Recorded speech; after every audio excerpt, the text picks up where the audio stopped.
For those of you joining me live, say hello in the comments, or even if you're watching on replay, I would love to hear from you.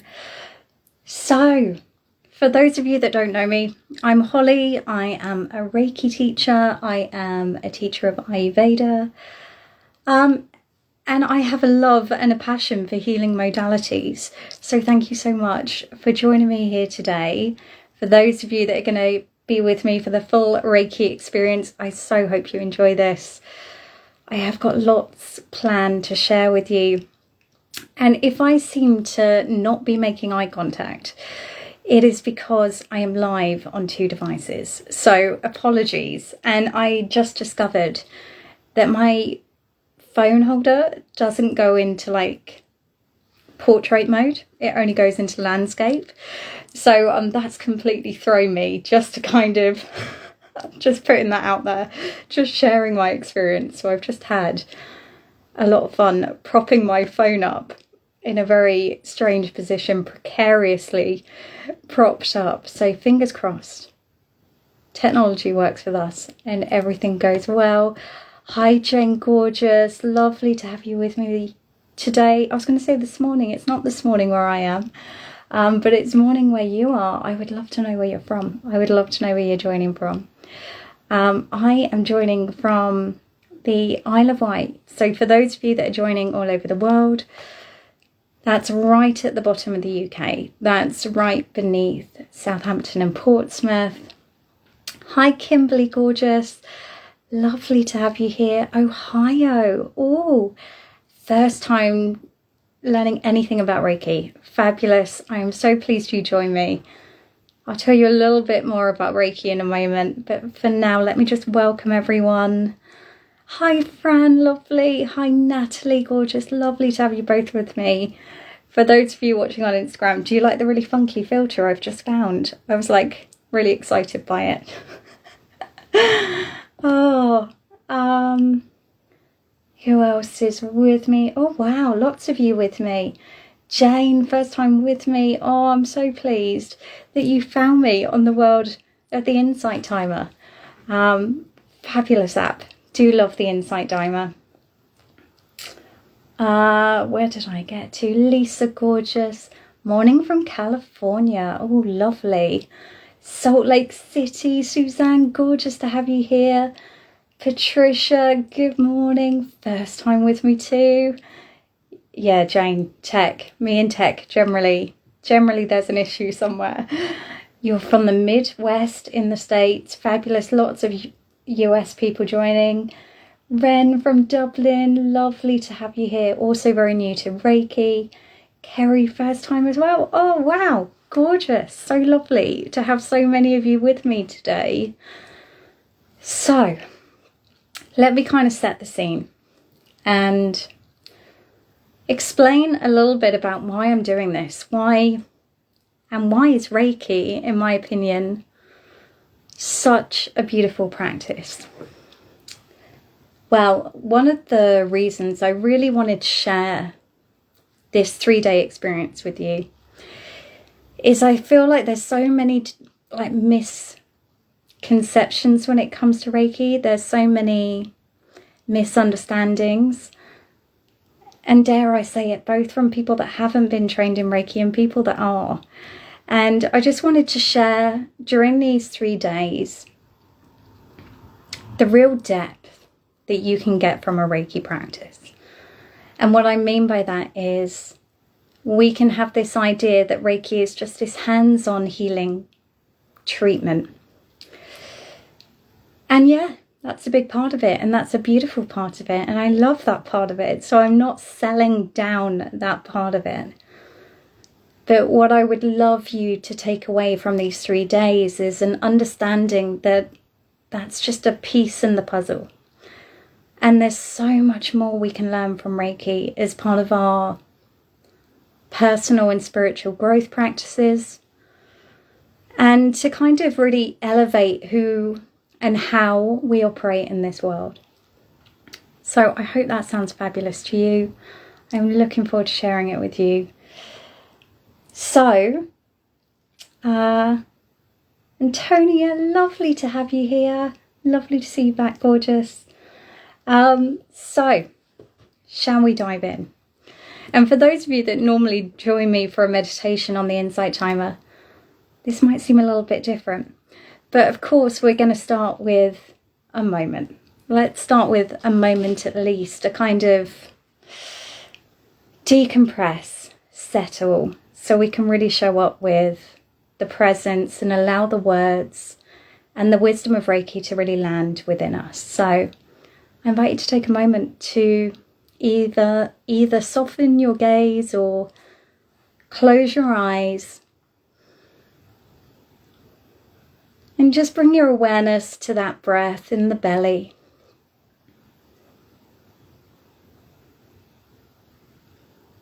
And this is what we would call our hara space. That lower abdomen where we can feel that gentle rise and fall.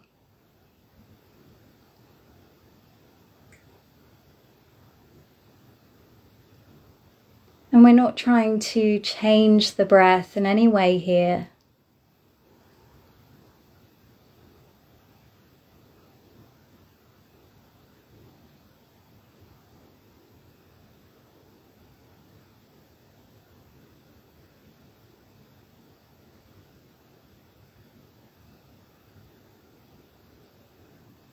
But from a Japanese perspective, this hara space, this lower abdomen area,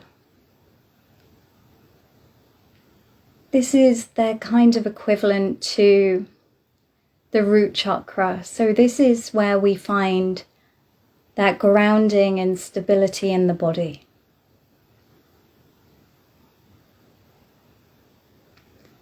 This is why in many Eastern martial arts, there's a lot of focus that's put on the strength that comes from this abdomen area.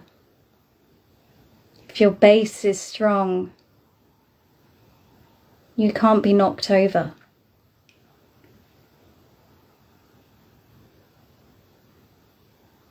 And that goes for both a physical point of view, but also a mental and emotional point of view.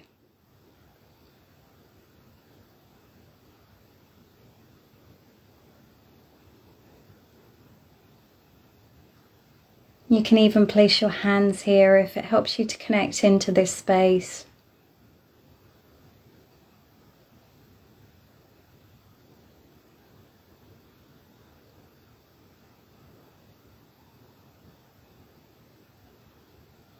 And just allowing that breath to bring groundedness and stability to the body as you focus on the abdomen.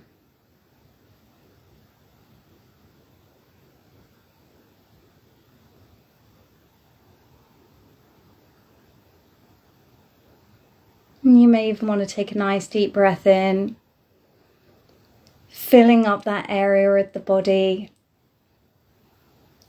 and letting go of anything that needs to be released with a bit of a sigh.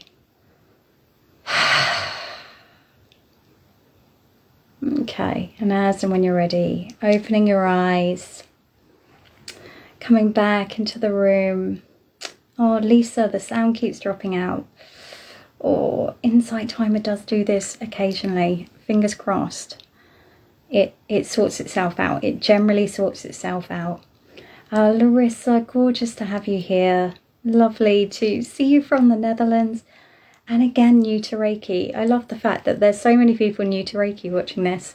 I know there's lots of people on Instagram that are also accustomed to Reiki. There's a few of my Reiki students watching, so lovely to have you here too. So let's have a look then at what is Reiki. And that's such a big question. But if we talk about what is the practice of Reiki, the practice of Reiki is where we use 5 different elements. I don't mean like the elements like water, earth, You know, we're not going into Ayurveda here. But we use 5 different things, 5 different principles, 5 different components, which is called our Reiki practice.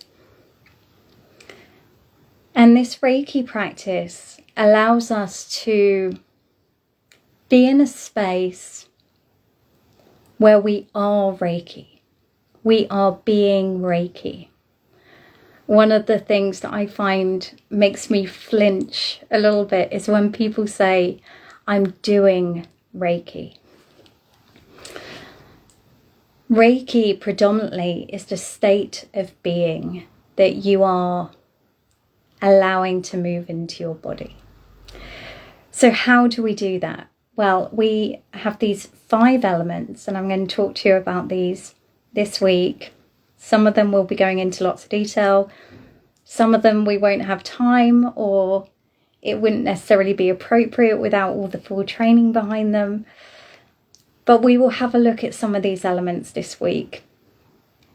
So, number 1, what I personally consider to be the most fundamental part of Reiki is what we call the Gokai. And the Gokai, or you may have heard them referred to as the Reiki principles, the Reiki precepts, the Reiki code of practice. There's many different names. But these are things that we attempt to, so intentions we have for our state of being for that day. Now, this isn't a kind of 10 commandments list. This isn't about like, if you don't do these things, you know, you're going to end up somewhere in a burning inferno. It's very much about, if you can attempt to embody these things, if you can keep these intentions going as much as possible. And the key here is it's a Reiki practice. The more you practice these things, the more you will be Reiki. So what are those Reiki principles? And that's what I wanted to talk to you about today. Today is going to be solely about the Reiki principles. And one of the things I absolutely love about the Reiki principles, and Dr. Usui was a complete genius actually when these came through to him, or channeled through to him, or emerged from within him, because every single one of them starts with the phrase, just for today. Now, if we think about, you may be thinking, why is that so important? Well, let me tell you. So this phrase, just for today, when I first heard that, it reminded me of something. And it reminded me of, I love psychology. And one of the things that, you know, I have specialised in my career is supporting women with their health and well-being. But one of the things that I was really passionate about in that was helping them to work on their psychology and their mindset around why bother looking after yourself, or why bother eating that healthy place food, or, you know, the why, because that's what trips us up, right? We know what we should be doing. It tends to be our mind that gets in the way. And so one of the rabbit holes I dived into in my research and supporting people with this was looking at how we support people with addiction. Because the truth is, if we think about it, we're all addicts. Now that may sound a little bit harsh, a little bit intense, but it's true. Throughout our day, we continually find ways to come out of ourselves, to escape who we are, to escape our experience. Which is all an addiction is that constant craving for something to take us out of ourselves, to take us away from this moment, to take us away from what is. And we do this in a number of different ways. So, you know, for some people, yeah, it's alcohol and heroin. For other people, it's Netflix and a mobile phone. It could be locking yourself away with a good book. Now, I'm not against forms of escapism. I love a bit of escapism, right? It's good to have some balance. But when we're doing that as a form of avoidance to be with ourselves, then that becomes destructive. And so what Dr. Yasui realised, going off track here, but what Dr. Yasui realised is if you tell people to do something for the rest of their lives, it feels like the most overwhelming thing in the world, right? It feels too much. I can't do that. If you asked me to give up chocolate for the rest of my life, it would be like, it's not happening, love. If you asked me if I could do it for a day, I think I could do it for a day. So with all of the Reiki principles, Dr. Yasui started with just for today. And so psychologically, when we're looking at these Reiki principles, these Gokai, these precepts, we're going into it with that energy of, I can do this just for today. So what are they? Well, the first one is, just for today, do not worry. Already a tough one, right? And why is this so important? Well, the truth is, when we're in a place of worry, of anxiousness, of those what ifs, what if it all goes wrong? What if I can't do that thing? What if that thing happens, or that person lets me down, or whatever it is for you? We're missing out on this present moment. And this is where the magic happens in life, right? This is where our experiences, this is where we are living in this moment. So if we're in that place of worry, we've lost that connection with where our life actually is. So the more we can be in this present energy of, you know, the future takes care of itself. That doesn't mean you don't plan. That doesn't mean that you don't, you know, have goals and dreams and visions.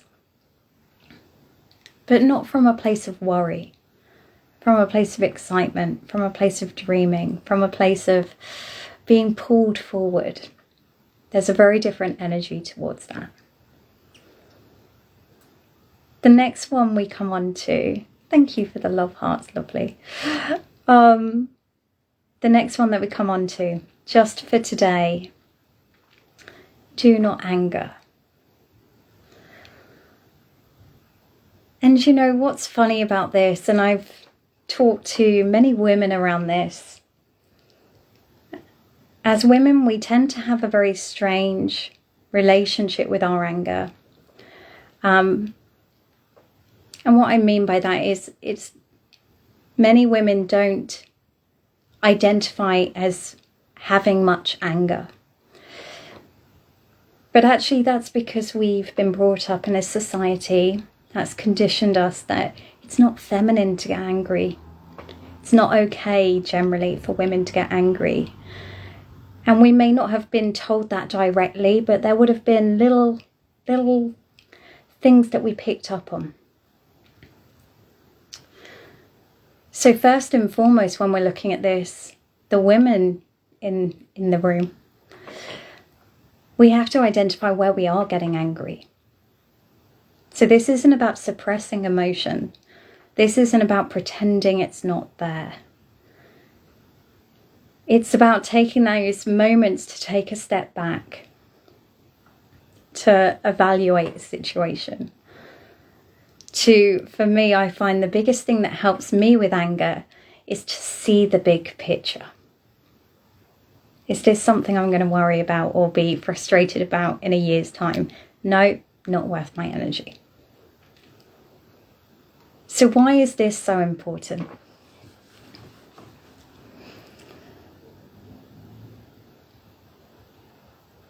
Well, as I was about to say something, a phrase came to mind, which, and I can't think for the life of me where the phrase is from.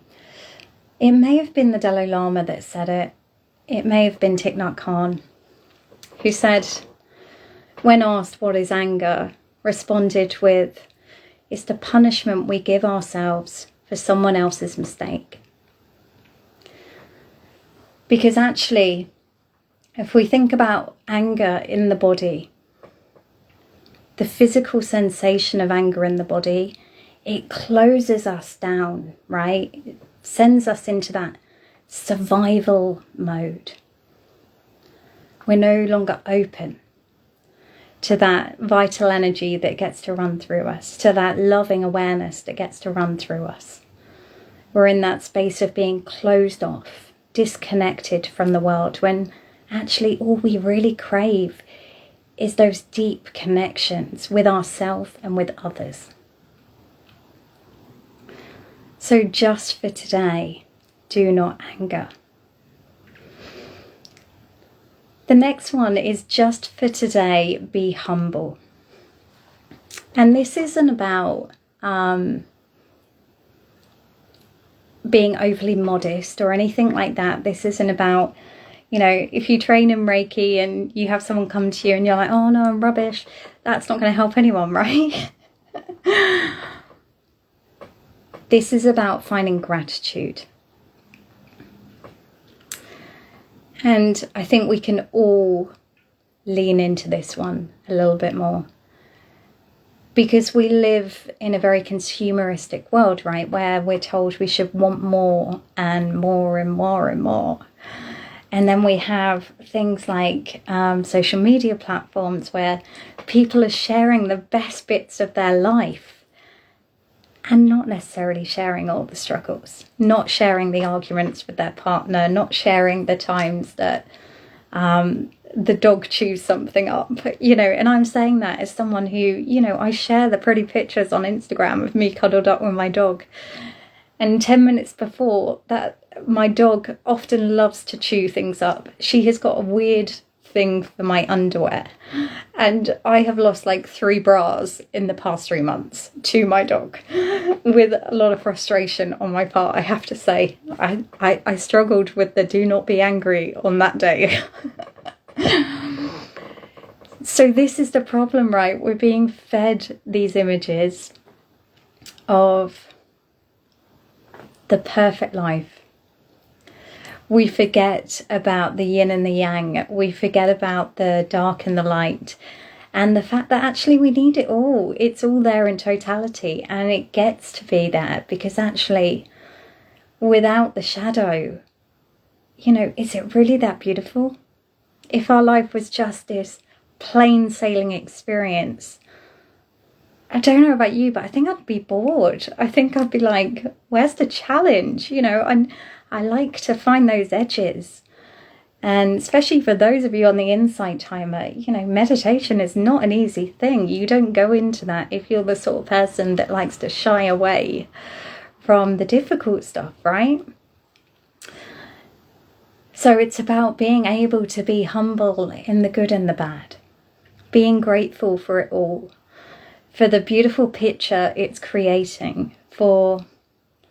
I was once on a Zen retreat, and I remember I had this kind of insight and realization where I thought,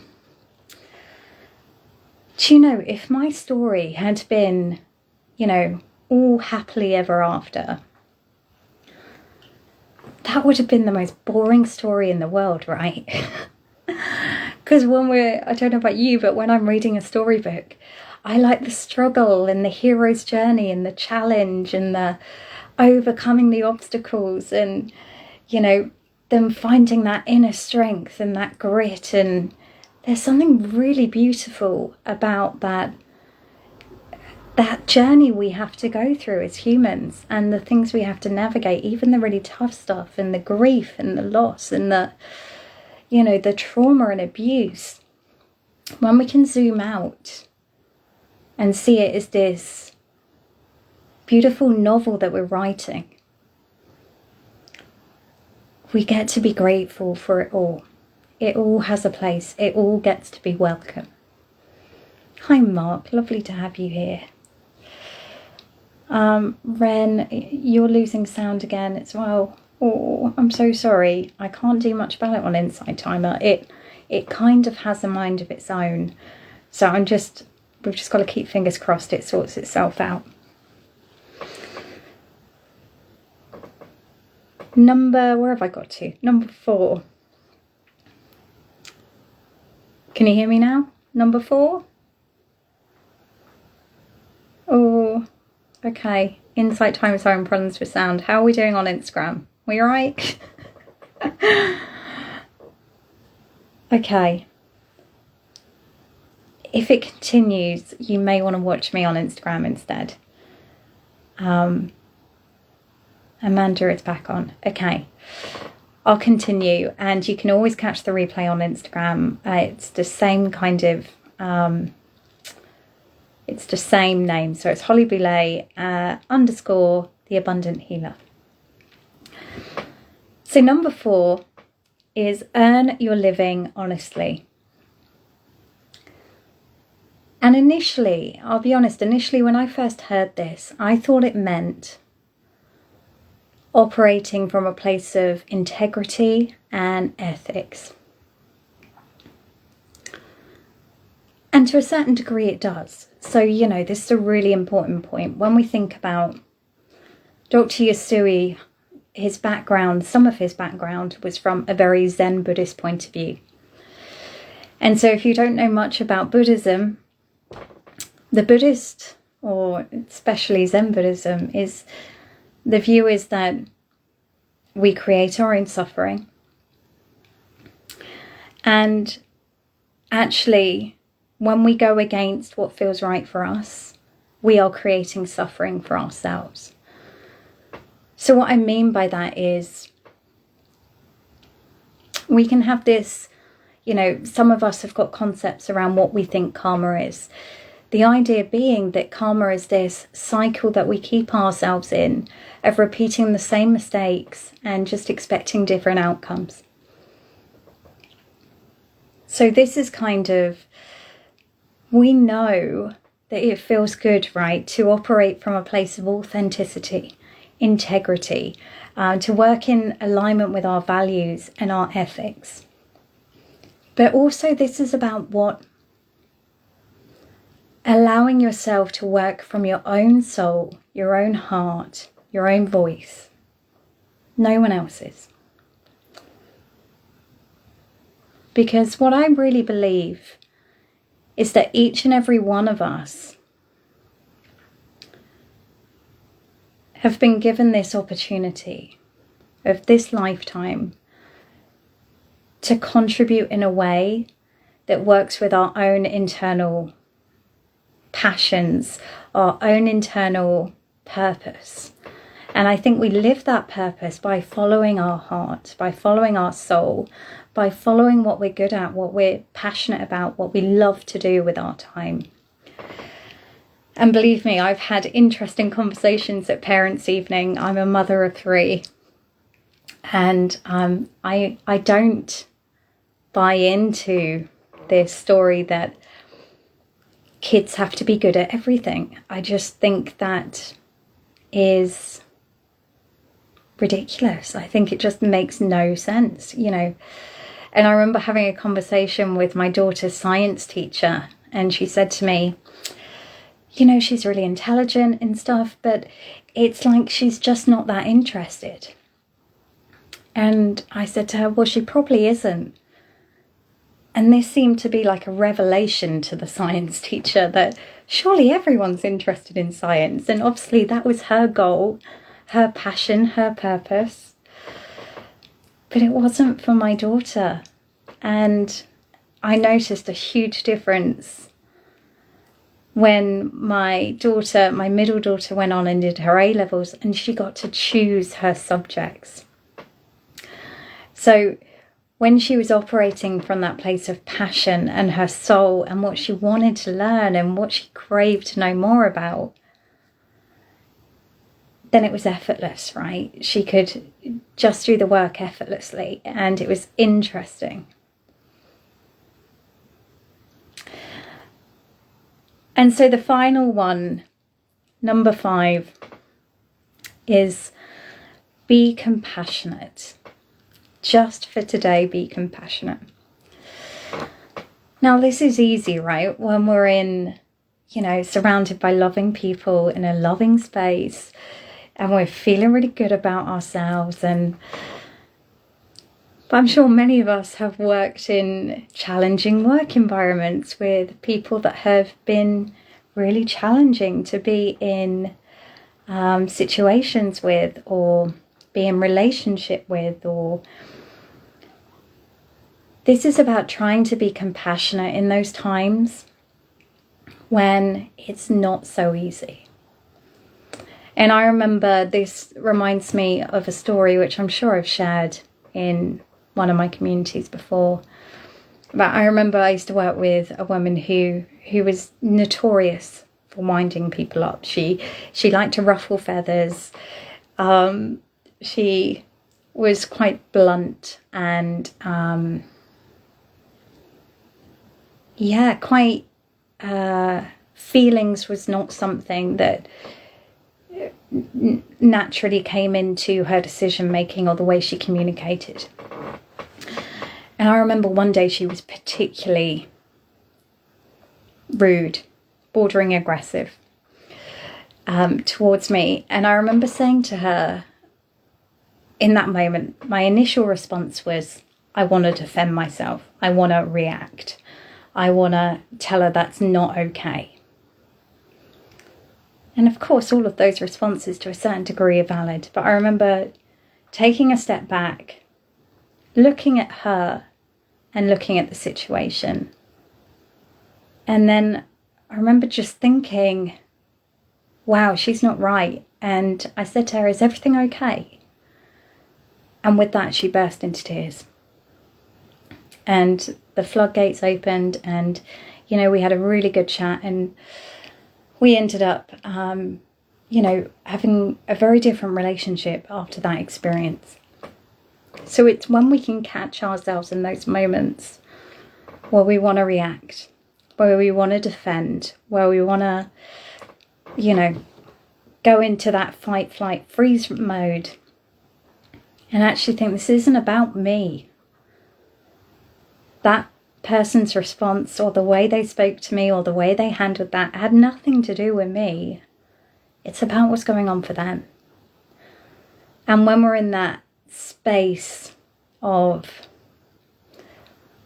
compassion and love and kindness, we can see that. We can see we're all just humans navigating our own messy stuff. We've travelled our own messy journey and everything that's entailed. And, in my time in working in many different roles, all of which have been people-centred, I have never come across anyone that hasn't experienced some form of trauma, some form of heartbreak, some form of loss. We've all got it. We've all experienced it. And the more we can let that wall down between, that barrier we put up after those events, the more we can let that down, allow ourselves to be open, and perhaps even a little bit, what can feel a little bit vulnerable, that's when we really get that deep connection. So, I've just seen the comments on the Insight Timer. I know you're having real issues with sound. The replay will be available to watch on Instagram, so feel free to have a look over there if you want to watch this again. I am praying that it sorts itself out for Thursday when we look at day 2.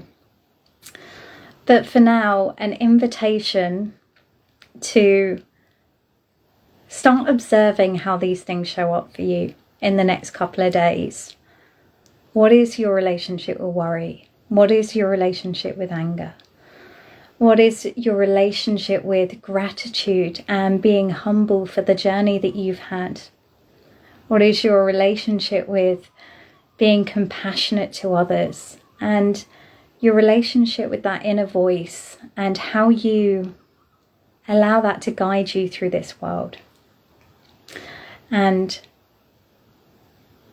the work and purpose you are here for. So lovelies, thank you so much for joining me. I hope that has given you a little taster of the Reiki precepts.